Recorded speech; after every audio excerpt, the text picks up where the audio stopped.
আমাদের প্রথম কথা হচ্ছে আমরা কিন্তু হারিনি, আমাদের 100 সিট জোর করে লুট করা হয়েছে। এবং আমি সরি টু সে, দিল্লি থেকে কায়দা করে প্রেসকে ফার্স্ট রাউন্ড কাউন্টিং হওয়ার সাথে সাথে ঢুকিয়ে দিয়েছে। इस वक्त पश्चिम बंगाल की राजनीति में माहौल पूरी तरह गर्म है और जो बयान सामने आए हैं उन्होंने पूरे देश का ध्यान अपनी तरफ खींच लिया है।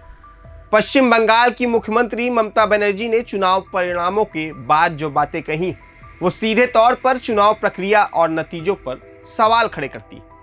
ममता बनर्जी का साफ कहना है कि हम चुनाव हारे नहीं बल्कि हमें जानबूझकर हराया गया है। यानी उनके अनुसार यह हार सामान्य राजनीतिक हार नहीं बल्कि इसके पीछे एक बड़ी साजिश है। अब अगर उनके आरोपों को समझें तो वो कह रही हैं कि उनकी पार्टी को करीब 100 सीटों से वंचित किया गया है और लगभग 90 लाख वोट या तो काट दिए गए हैं या प्रभावित किए गए। यह दावा अपने आप में बहुत बड़ा है और इसी वजह से सियासी हलचल तेज हो गई। ममता बनर्जी यह भी साफ कह रही है कि वह इस्तीफा नहीं देंगी। उनका कहना है कि मैं लोक भवन जाकर इस्तीफा देने वाली नहीं हूं। मेरे अनुसार जनता ने हमें नैतिक तौर पर समर्थन दिया है। अब यहाँ पर वह खुद को नैतिक रूप से विजेता बता रही, भले ही सीटों के हिसाब से नतीजे कुछ और। इसी दौरान उन्होंने चुनाव आयोग पर भी सीधे सवाल खड़े किए और कहा कि इलेक्शन कमीशन ऑफ इंडिया निष्पक्ष तरीके से काम नहीं कर रहा था बल्कि एक पक्ष में काम करता नजर आया है। उन्होंने तो यहां तक कह दिया कि चुनाव आयोग इस पूरी प्रक्रिया में खलनायक की भूमिका में दिखा। अब उनके आरोपों में एक और बड़ा सवाल है ईवीएम को लेकर।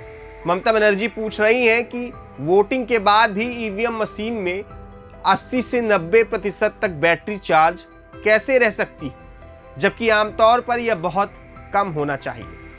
वह इसे शक की नजर से देख रही हैं और इसे चुनावी गड़बड़ी से जोड़ रही हैं। इसके साथ ही उन्होंने आरोप लगाया कि चुनाव से पहले उनके समर्थकों को गिरफ्तार किया गया, कई जगह छापेमारी हुई और प्रशासनिक स्तर पर बदलाव किए गए ताकि चुनाव के माहौल को प्रभावित किया जा सके।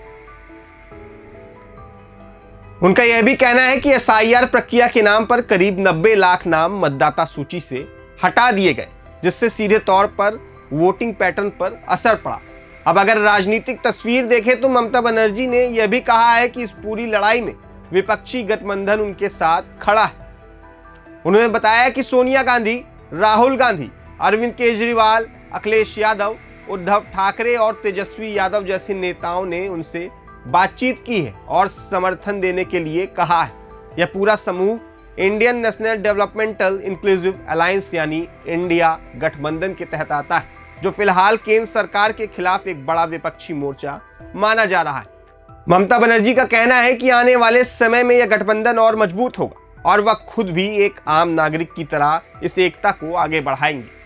और अगर सरल भाषा में समझे तो ममता बनर्जी का पूरा तर्क यही है कि क्या चुनाव सिर्फ मतों की गिनती नहीं थी, बल्कि उनके अनुसार इसमें प्रशासन, मशीनरी और चुनावी संस्थाओं की भूमिका पर भी सवाल है।